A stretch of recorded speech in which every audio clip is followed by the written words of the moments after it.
Ladies and gentlemen, good morning and welcome to the Zensar Technologies Q3FY26 earnings conference call hosted by HDFC Securities Limited. As a reminder, all participant lines will remain in the listen-only mode, and there will be an opportunity for you to ask questions after the presentation concludes. Should you need assistance during the conference call, please signal the operator by pressing star, then 0 on your touchtone telephone. Please note that this conference is being recorded. I will now hand the conference over to Mr. Amit Chandra from HDFC Securities for opening remarks. Thank you, and over to you, Amit. Yeah, thank you, operator. Good morning, everyone. On behalf of HDFC Securities, I welcome you all to the Zensar Technologies Q3 FY26 earnings call. We have with us Mr. Manish Tandon, CEO and Managing Director, Mr. Pulkit Bhandari, Chief Financial Officer, and other members from the senior management team. Before I hand over the call to Manish, I would like to highlight that the safe harbor statement of the second slide of the earnings presentation is assumed to be read and understood. Thank you, and over to you, Manish. Thank you, Amit. Hello, good morning, afternoon, good evening, everyone. And first of all, wish all of you a very, very happy 2026. And thank you for taking time to join us today to discuss Zensar's financial results for the third quarter of FY26. With me on this call are the usual suspects. We have Pulkit Bhandari, our CFO, Vijay Sima, our COO, and Vivek Ranjan, our CHRO. One of the best operating teams in the industry is on the call with you. Zensar delivered a modest yet resilient revenue performance this quarter. This was supported by healthy volume growth, and I want to emphasize that, and also emphasize that this was predominantly driven from offshore. While the resulting mix shift coupled with typical seasonality and furlough-related softness moderated our revenue growth momentum, our disciplined execution ensured continued operating strength. Notably, our profitability metrics, order book, and cash position all reached their strongest levels in recent quarters, underscoring the discipline of our execution and the robustness of our financial foundation. We begin 2026 with a singular commitment to lead as a truly AI-native technology services company, redefining the value we deliver. Guided by a strong execution framework, nearly 60% of our workforce is AI certified and 20% of this year's order book is AI influenced, demonstrating the tangible value we deliver through our strategic investments across the entire AI stack, from experience to engineering to engagement. Moving towards our financial performance, the company posted revenue of 160.5 million, a year-over-year growth of 2.2% in reported currency and 1.3% in constant currency. In INR terms, this equates to year-over-year growth of 7.9% and sequential QOQ growth of 0.7%. On a year-over-year reported currency basis, revenue grew by 12.2% in banking and financial services, 5.2% in healthcare and life sciences, while in manufacturing consumer services and also in TMT, vertical revenue declined by 2.7% and 11.6% respectively.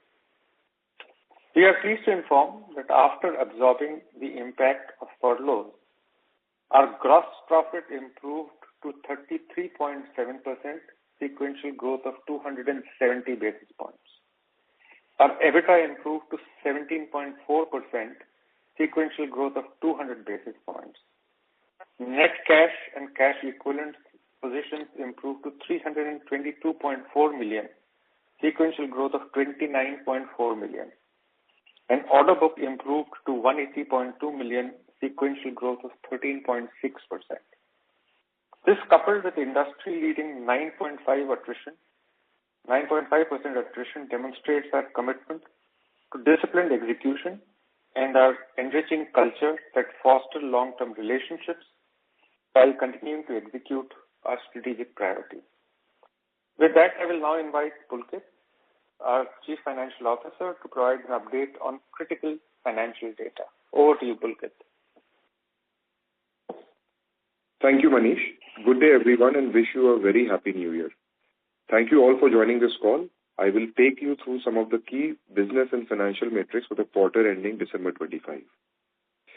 IT industry has been navigating a pivotal transformation driven by accelerated adoption of AI. Due to economic uncertainty, enterprises are prioritizing cost optimization and vendor consolidation over discretionary spend that leverages AI. Client conversations have shifted decisively towards building AI-ready data foundations and outcome-based data analytics. We remain committed to delivering enterprise-grade solutions that align with client expectations and enable measurable business outcomes. The reported revenue for the third quarter of financial year 26 stood at $160.5 million in USD terms, reflecting a growth of 2.2% YOY and a degrowth of 1.4% sequentially in reported terms.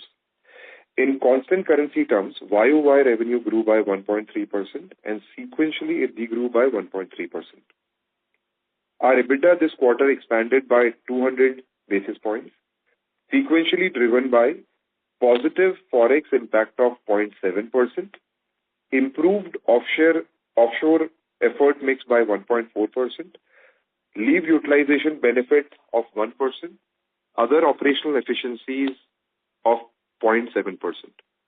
This was offset partially by impact of furloughs to an extent of 1%, ESOP, and this is a full quarter of ESOP cost coming in of 0.9%.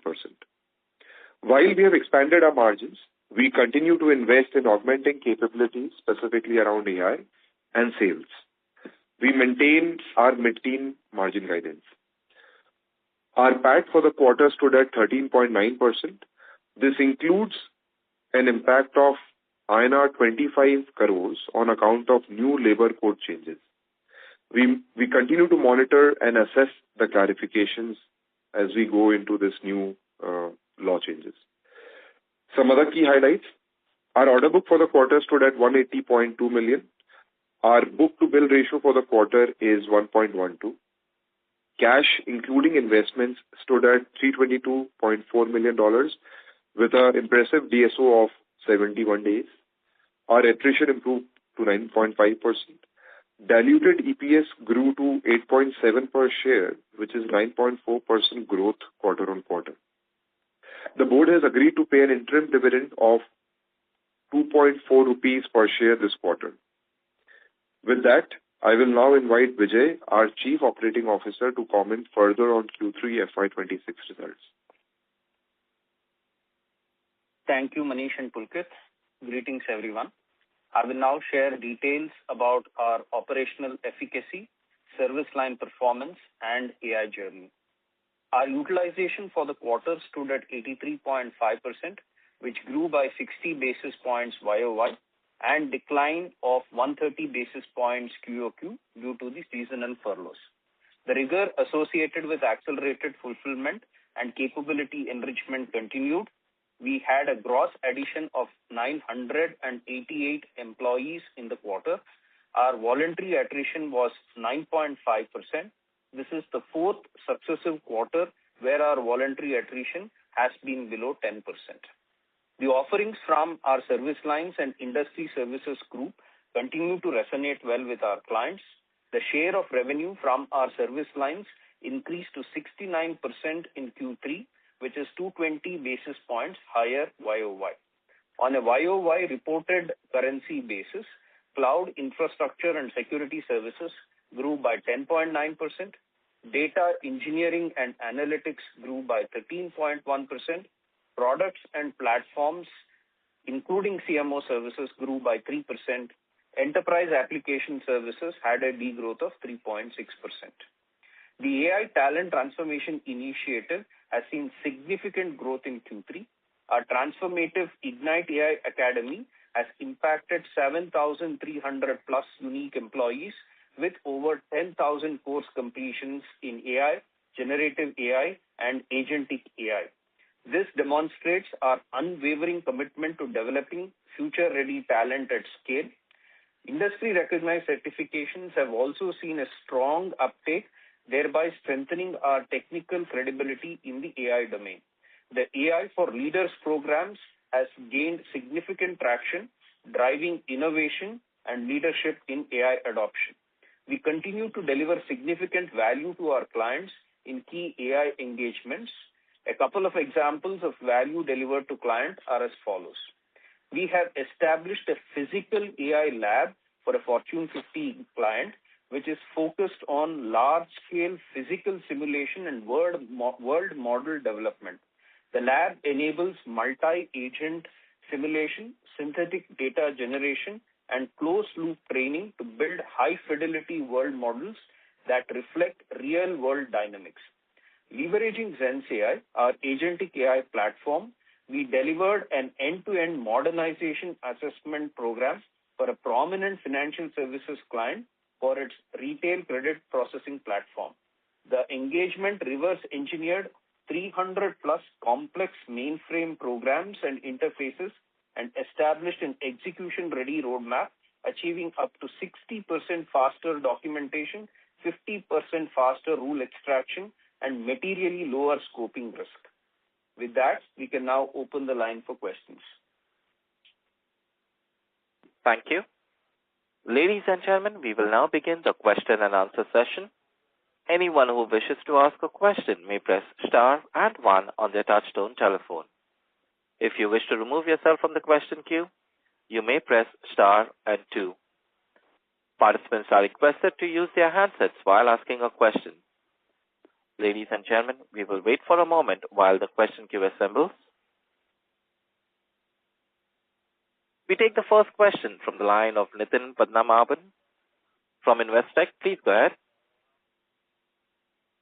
Hi, good morning. Wishing you all a very happy new year. And congrats on the solid execution on margins despite the weakness. Had a couple of questions. So the first is, I think last quarter, Manish had mentioned an all-time high deal pipeline. Just wanted your thoughts on the conversion there. And second, when do you think you start seeing consistent, predictable growth? Where do you see the pain points lie today? And finally, I think what you mentioned on the AI side, saying 20% of the order book is AI influence. When we look at peers, people indicate higher, reasonably higher numbers there. So just wanted your thoughts there as well. Is it that they're sort of lagging there, or is it just a matter of classification? Yeah. So first of all, let me answer the third question first. When we say 24% of our order book is AI influenced, we believe in tracking that only EN and NN can be AI influenced. We do not believe that renewals can be AI influenced. And if you take that number, then this 20% actually goes up to a very high number overall. Okay. So I think that is where most likely the disconnect is.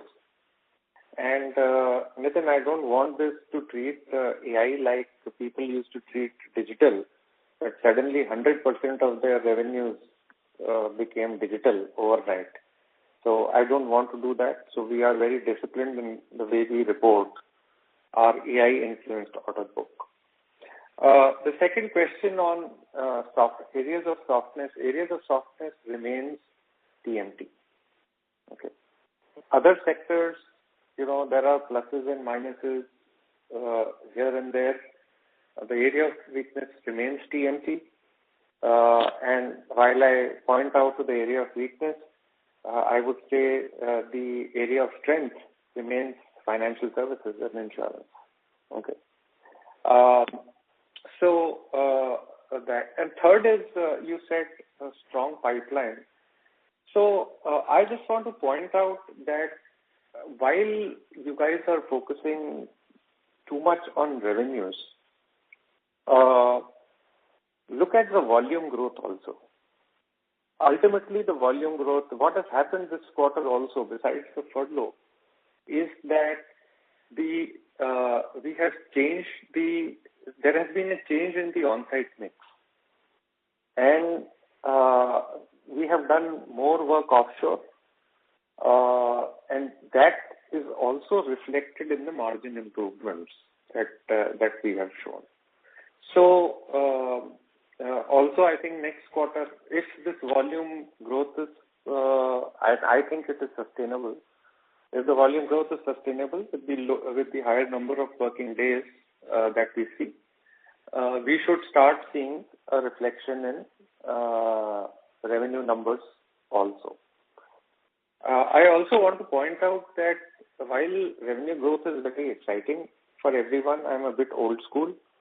I still focus on the bottom line, and we have grown year over year in dollar terms. We have shown 18.2% growth in bottom line, and in rupee terms, 24.1% growth in rupee terms. So, as I said, I'm a bit old school. I will not go in for revenues that don't lead to profitability and margins. And as I have said before also, I am ultimately, we as a management team solve for shareholder value, and shareholder value is a combination of revenue growth and EBITDA percentage. And that is what we will continue to solve as we go forward. No, sure. That's helpful, and I agree with that. The only question is that I think at some point growth will also become important, right? I think when we our thought process was that we will be in line with peers and higher than peers over a period of time from a growth perspective, and so I was just asking from that angle. The profitability, I completely agree. Profitability has been extremely strong, but obviously growth ultimately feeds everything. So just wanted your thought there on achieving higher than peer growth over time. Yeah. Nitin, I absolutely agree with you. But when you know, as a management team, when you know that this is a seasonally weak quarter, right? And this is a seasonally weak quarter for everyone. The best way of generating shareholder value in a quarter like this is to try and improve the bottom line, because top line is difficult, or you can achieve only certain levels of this. We are not saying that we are focused exclusively on bottom line. We are actually very, very, very focused on top line growth also. And God willing, we will start seeing the results soon. But as I said, in the interim, I would just say, when one says growth, one can look at profit growth or one can look at revenue growth. I would rather look at profit growth than revenue growth. And on that front, I think we have delivered stupendously. 18.2% year-over-year growth in dollar terms. I would challenge others to see if anyone has delivered this kind of growth in profits. Sure. Perfect. Understood. Thank you so much, and all the very best. Thank you. Thank you, Nitin. And, We take the next question from the line of Amit Chandra from HDFC Securities Limited. Please go ahead. Yeah, thanks for the opportunity, and sir, congratulations on a very strong margin expansion. So you mentioned about that we saw the volume growth in this quarter. So if you can quantify what was the volume growth, just to give a context. And also, you mentioned that the stress area is like TMT, which obviously has been there over the last 11, 12 quarters now, and it has been the YY growth has been negative over the last 11 quarters. So how do we see the stress there in the TMT, whether it's an ongoing stress and we don't have a visibility there, or we can assume that there is some light at the end of the tunnel and we can see some recovery there in terms of the TMT? Because earlier also you mentioned that X of the top client or the TMT last year also our growth was pretty healthy. So if you can throw some more color in terms of how the growth is X of the stress in the large account. So I would say, see, we have been, my challenge now to myself and the team is that can we deliver double-digit growth despite TMT not delivering? That is the challenge that we have taken up as a team. And there is no point in, today in the board meeting also I said the same thing. There is no point in, saying TMT. I mean, let's get beyond it now. And now the proportion of TMT to the overall mix has come down from the past. So that is what we want to look forward and look ahead, not on the basis of and still try and deliver growth despite whatever happens in TMT. As to TMT, I mean, my commentary has been consistent that we are seeing a lot of spend moving away from services to AI, capital investment towards AI, particularly in buying hardware, etc. So I am not looking at TMT improving significantly. Frankly, if TMT can stay flat for us, that will be good for us. As to the volume growth, Vijay or Vijay, maybe you can comment on it, or Pulkit, you can comment on it, the exact numbers. Yeah, so we had a volume growth of 3.1% at offshore and overall of 1.7%. That translated to 1.7%. There was a decline at onsite because of movement from onsite to offshore. Okay. And now coming on to the strong areas, which is BFSI, and also we have seen some recovery in the MCS. So if you can throw some light in terms of specifically BFSI, what's happening there in terms of client, because BFSI has been a strong area where like most of the peers and where the growth is coming for the sector. And obviously, we are also seeing some strong growth there. But if you can split it between what's happening between the US and Africa, because we have a strong presence in BFSI in Africa also. So if you can, give us some insights there. And also on the manufacturing, are we seeing some reversals in terms of the priorities in terms of clients? And can we confidently say that the worst is behind for manufacturing? Okay. So on BFSI, we are seeing a decent amount of growth, secular growth, be it in Europe, be it in Africa, be it in US, and particularly in the US, we are seeing reasonable growth. So that is your first question. On manufacturing, as I have said before, our exposure to manufacturing is fairly limited, and hence we don't get impacted too much by manufacturing. When we call what we call as manufacturing and consumer services, primarily retail, and this quarter is the seasonal sort of quarter So there are, as you know, retail spending, retail 40% of sales happen in this quarter. So most retailers ramp up, but we are seeing good amount of some amount of green shoots. I would not say a good amount of green shoots, but some amount of green shoots in this sector.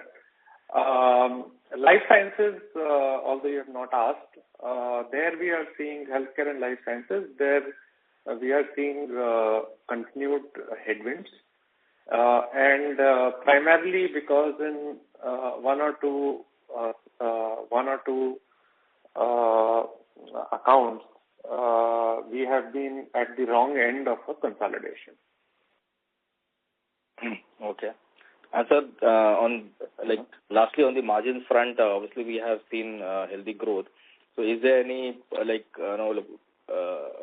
one-off component in terms of the margin expansion that we have seen? And obviously we are at the higher end of the guidance in terms of the mid-teens. So are we planning to invest some of these gains back into fueling the growth? And also in terms of cash position, we have very healthy cash, which is 18-19% of market cap right now. So how do you plan to give it back to shareholders?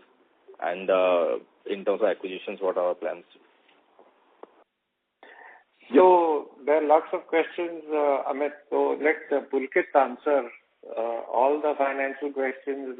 I think between Pulkit and Vijay, the two people who are most responsible for delivering this, I think they should answer. Pulkit, over to you. Sure. So, Amit, I think the way we look at basically margins is that part of it is structural improvement, part of it is basically specific to this quarter. So when you look at the overall expansion, there is a improved offshore effort mix, which is roughly around 1.4%. And that's the structural shift, and I would say slightly more long-term than anything else, which is going to stay. Yeah. Impacts like the benefits like leave utilization, some part of other operational efficiencies may actually go away next quarter. Yeah. At the same time, our endeavor is, to answer your first part, we want to invest continuously in AI and sales. And to that extent, basically, some of the expansion will go back and get flowed back in these two areas. The long-term guidance still stays at mid-teens. Yeah. But at the same time, some of these improvements should basically sustain, and if not invested back, they'll help us expand the margins. But the endeavor is to, of course, invest them back. That's part one. Second, our cash position stays strong. Our DSOs, as I had called out, is strong. Our collections every quarter have been improving.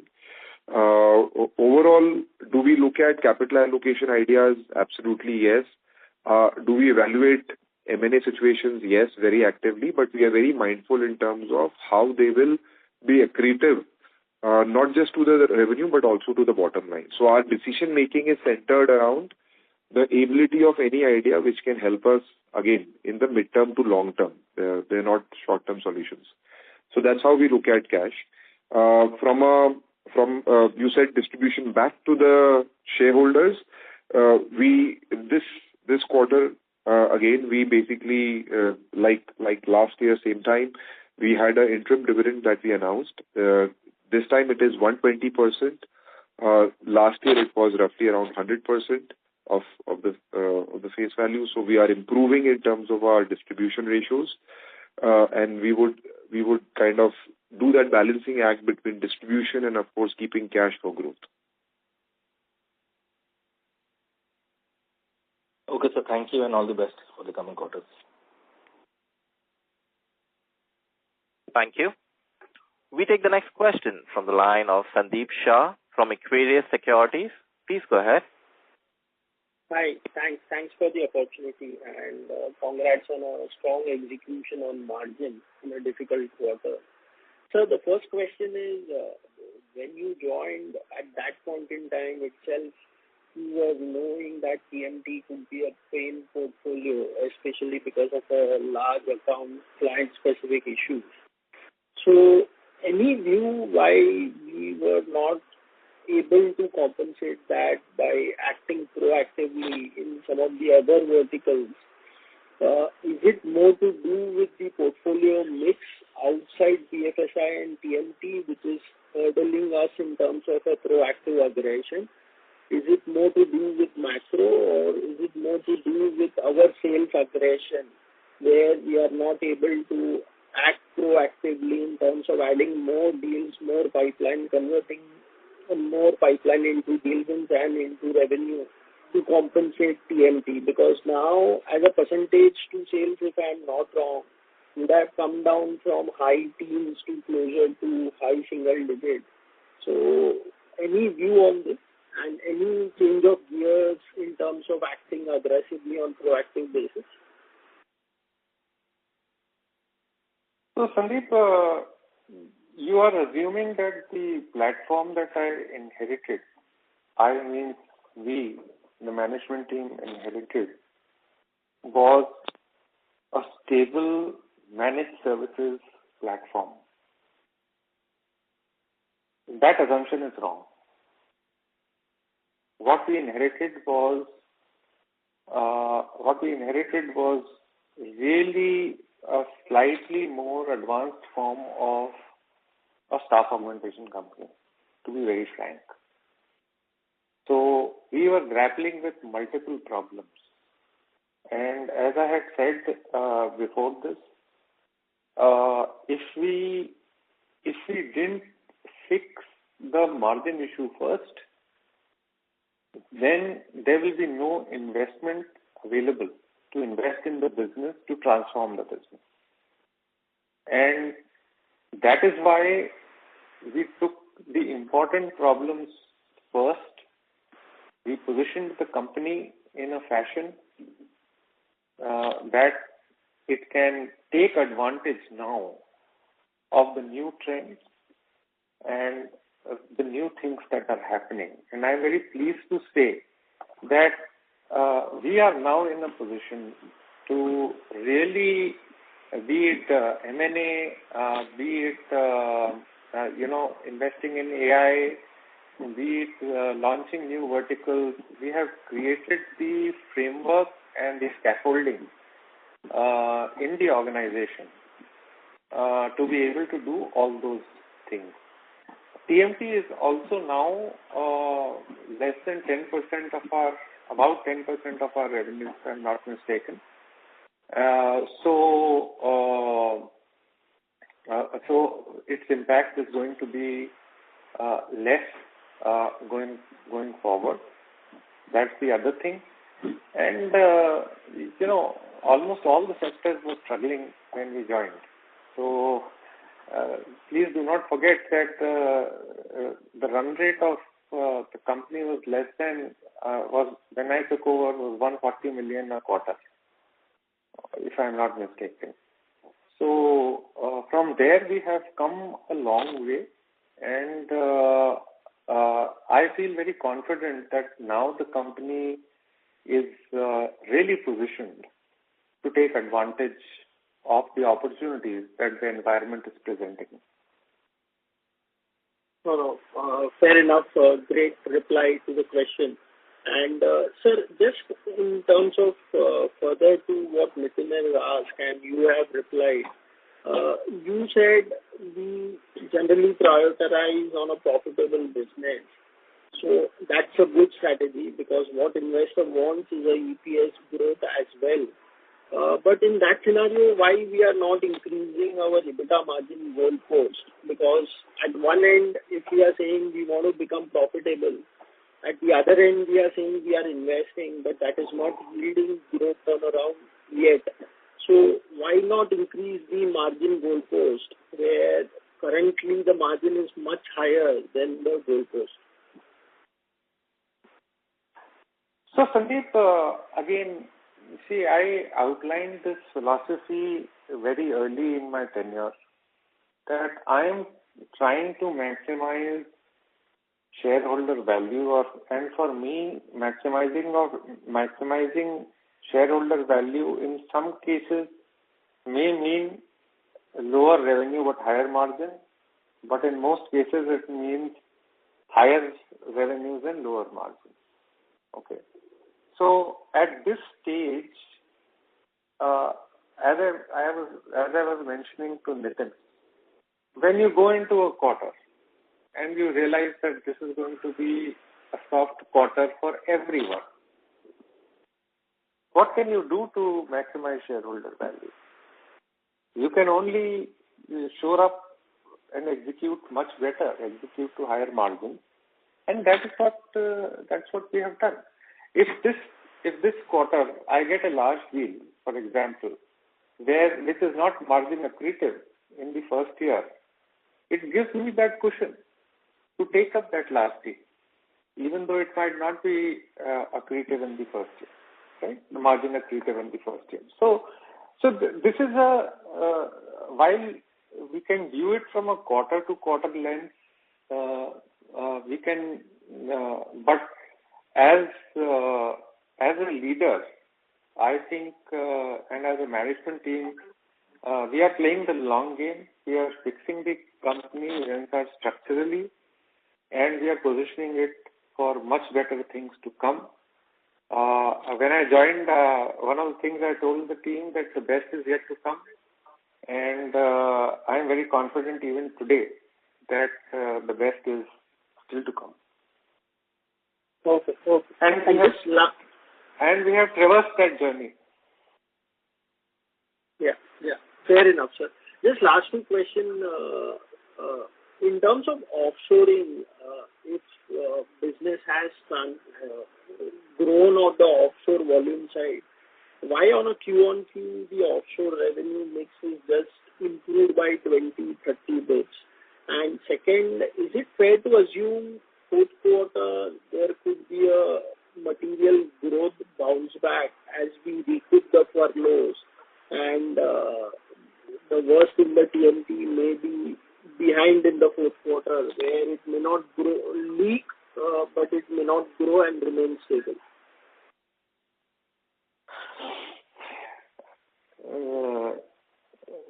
So hope is eternal.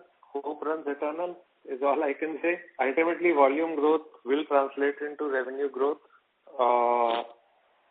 In fact, if there is no volume growth and there is revenue growth, then we as a management team get worried. So this is very encouraging. As to why the proportion, etc. I mean, see, there are so many factors. Sandeep, dollar appreciation, some this thing that has an impact. Then the number of two people going off from on-site will have an equivalent impact on offshore of say 5 people being added or something like that. So those ratios are also there. So it's a very from a revenue perspective, it's a very fine calculation, especially with a appreciating currency. But being an industry veteran, we can tell you that ultimately offshore leads to higher margin. Higher offshore volume growth leads to higher margin, and that is what we are focused on. Okay. So just a clarity, fourth quarter one can expect growth to turn around? We don't give, Sandeep, guidance, as you know, but hope runs eternal. Okay. Thank you. I will come in the follow-up if I have more. Thanks and all the best. Thank you. We take the next question from the line of Debashish Majumdar from Swarman Investments. Please go ahead. Yeah. Hope I'm audible. Yes, please go ahead. Go ahead. Yeah. Thanks for the opportunity. I had a few sets of questions. So my first question was around TMT vertical. Sir, I know last time also you had alluded to that the clients have started to spend more on capex on hardware instead of on the services. But this time or as a whole, how are you seeing this? Has it come to a surprise to us in the extent of the impact on our revenue stream on this? Has it come to you as a surprise, or you were sorts of prepared for it? And should we assume, second part to it is, should we assume that it has bottomed out, or there is some more recalibration which is left here? No, I wouldn't say that it has bottomed out or recalibration. I won't take a guess on that. But if I have to guess, then I would guess on the downside than on the upside. Okay. So I would say, and frankly, as I commented to Nitin and to Amit, I have myself and I have asked the team to look beyond the TMT. I mean, now it's a smaller percentage of our revenue, and I have said that TMT is no longer going to be a crutch that they can fall on as we move forward. I can tell you that overall the headwinds in the TMT sector remain. I don't think that the spending that these large companies are doing on capex and so on is going away, and a lot of insourcing is also happening in these sectors. And wherever people are able to retain businesses, they are giving hefty discounts of the order of 30%. Thanks.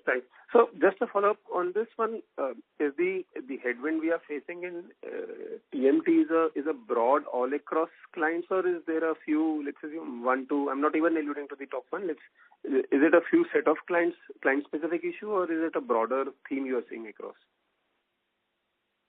See, we don't have too many TMT clients, to be honest with you. So at least in our portfolio, we are seeing it as a broader issue. But as I said, we don't have, it is not that we have 100 TMT clients. Mm-hmm. Fair enough. Got it. That answers it well. Sir, my second question was around I just wanted to understand the cost item of employee cost, and wanted to relate it with the decline or a flattish offshore revenue. Could you help me tie these up, because there has been a sharp decline in employee cost during this quarter.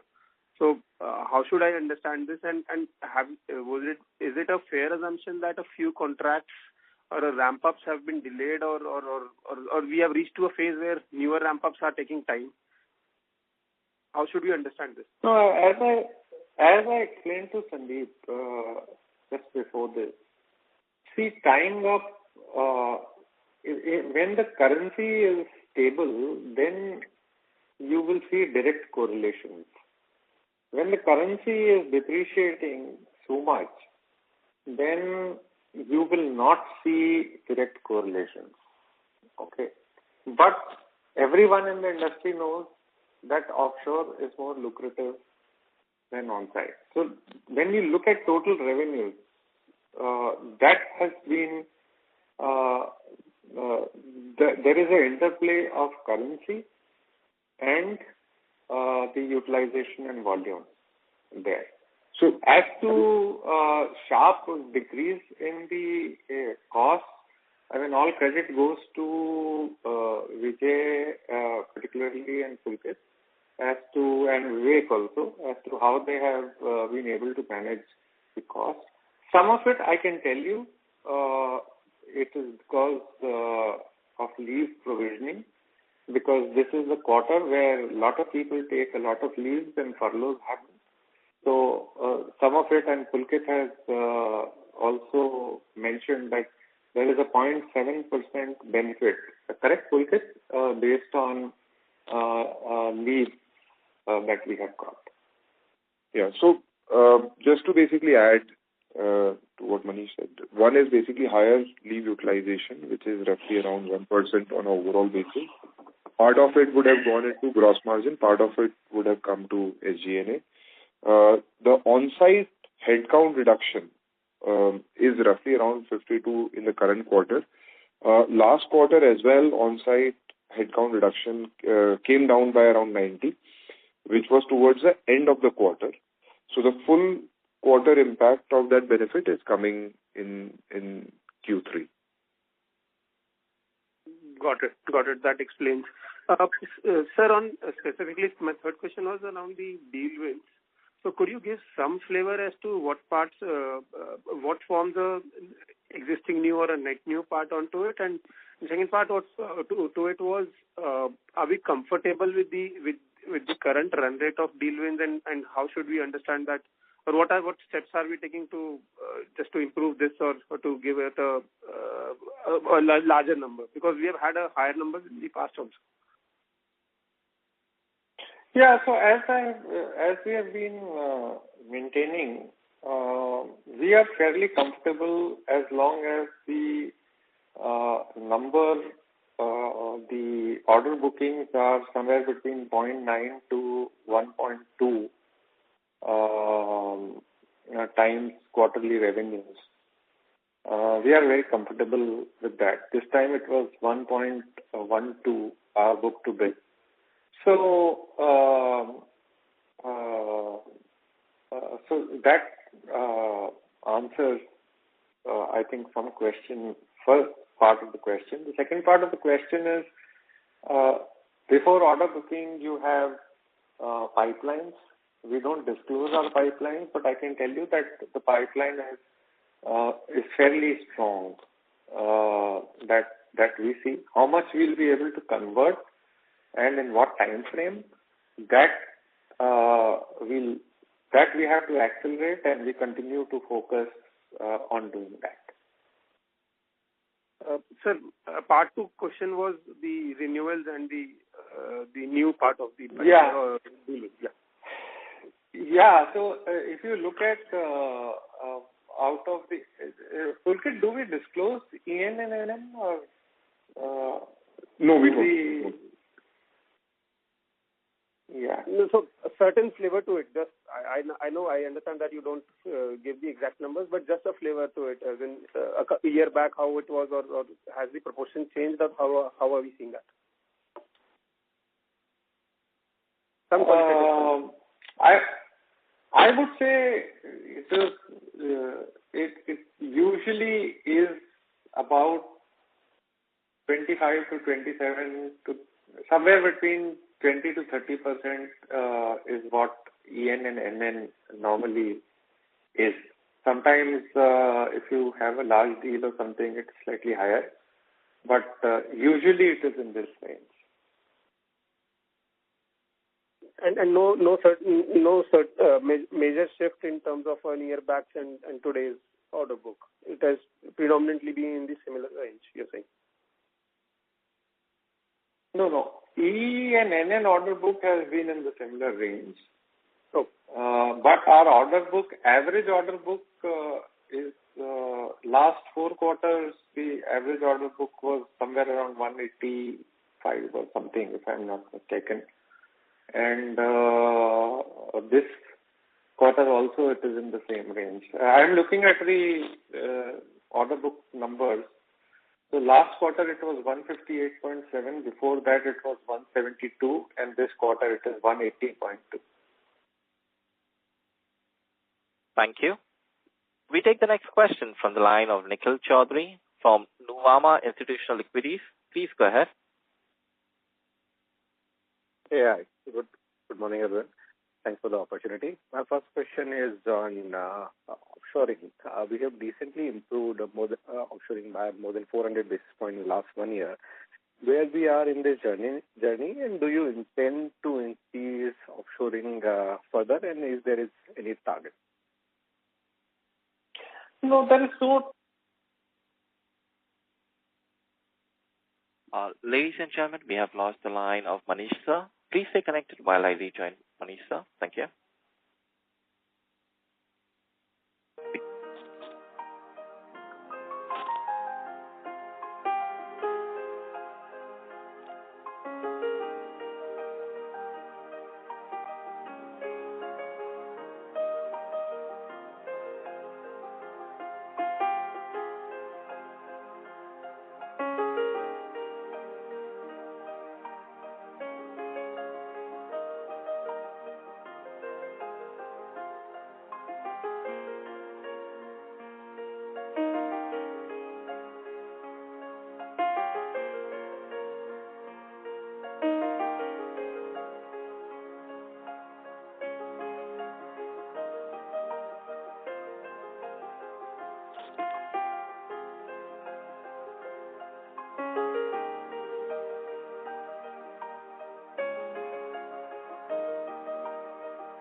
Yeah.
Thank you for your patience, ladies and gentlemen.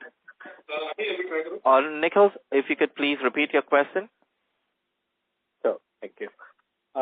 Just wanted to understand what's your view on offshoring. We have already increased it by 400 basis points from last year. Any target you have of, let's say, reaching a 60% of overall revenue? Any timeline? Thank you.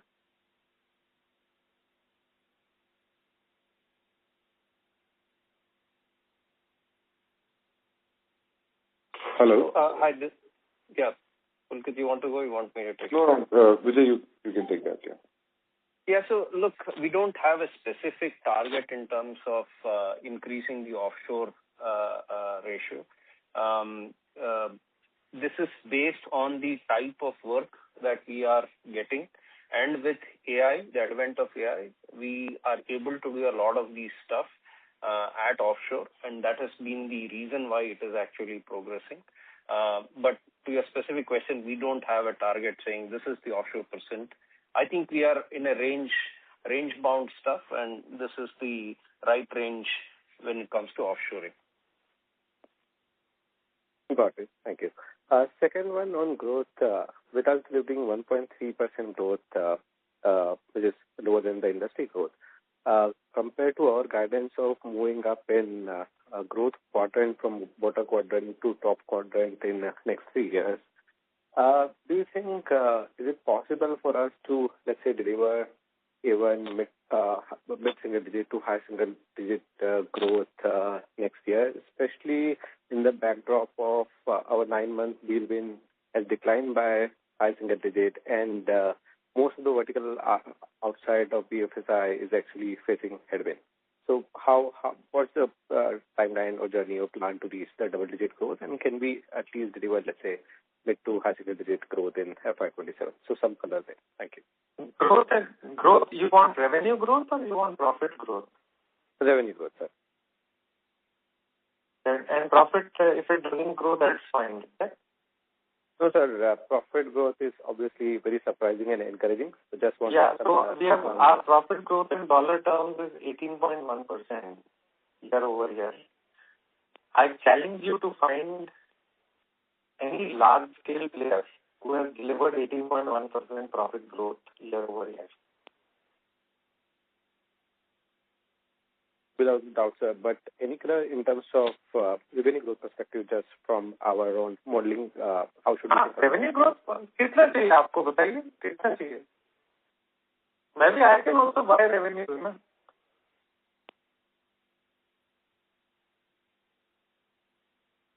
So, I mean, guys, look at the overall picture. Ultimately, our job is to deliver shareholder value.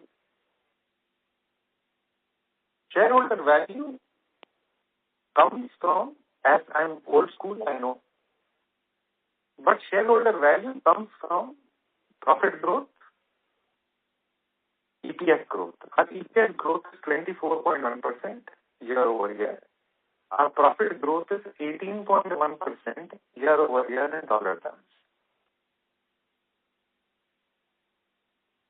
Got it, Manish. So, let me think of this way. Can we still deliver double-digit profit growth going ahead? That will be the target of the management? Yes, we want to. Yes, we will deliver. We want to deliver double-digit profit growth. Okay. And we are committed to doing that. Great. Thanks a lot. Thank you. We take the next question from the line of Sandeep Shah from Equirus Securities. Please go ahead. Yeah, thanks for the follow-up opportunity. Manish sir, you said in the healthcare life sciences, couple of accounts where we were on the wrong side of vendor consolidation. So what exactly that has happened, and do you believe the impact of this may start from 4Q and maybe a headwind for the growth in 4Q, 1Q, or do you believe the headwind is already in the numbers in 3Q? No. I mean, see, there will be some impact in Q4. But I mean, this is not like it was $100 million account or anything. So,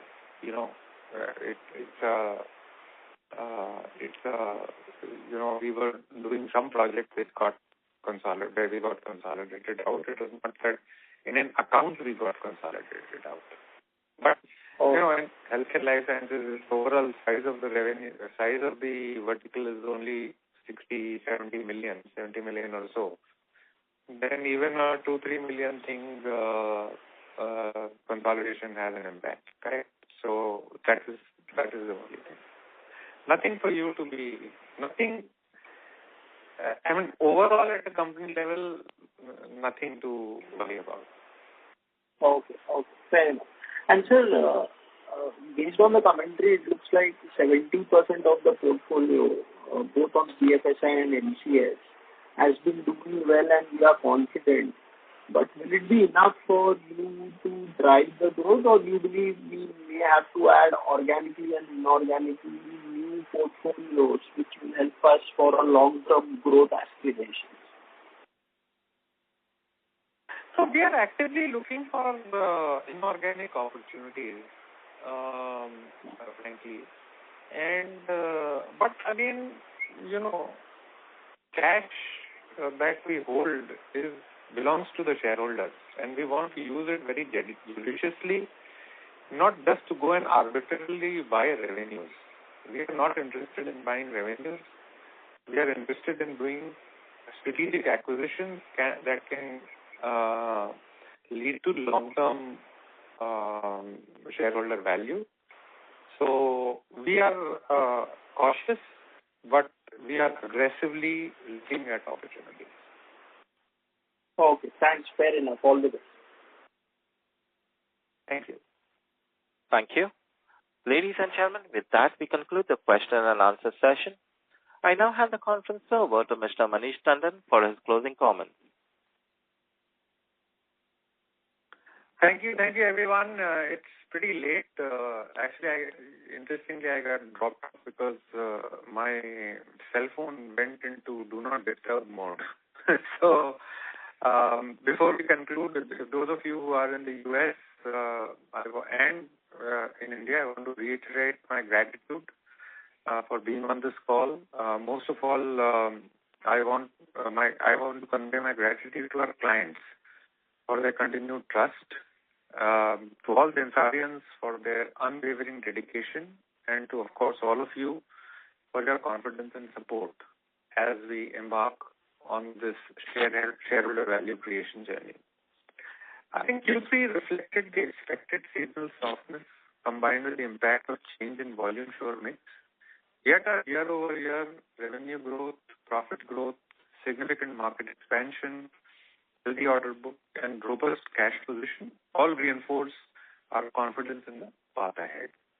As we move into the final stretch of FY26, our priorities remain clear: maintain disciplined execution, deepen the value we deliver to clients, and continue advancing our AI-native process. Thank you once again for taking the time to join Zensar's Q3 FY26 earnings call. And I look forward to interacting with some of you in the various analyst forums. Thank you. Thank you. On behalf of HDFC Securities Limited, that concludes this conference call. Thank you for joining us, and you may now disconnect your line.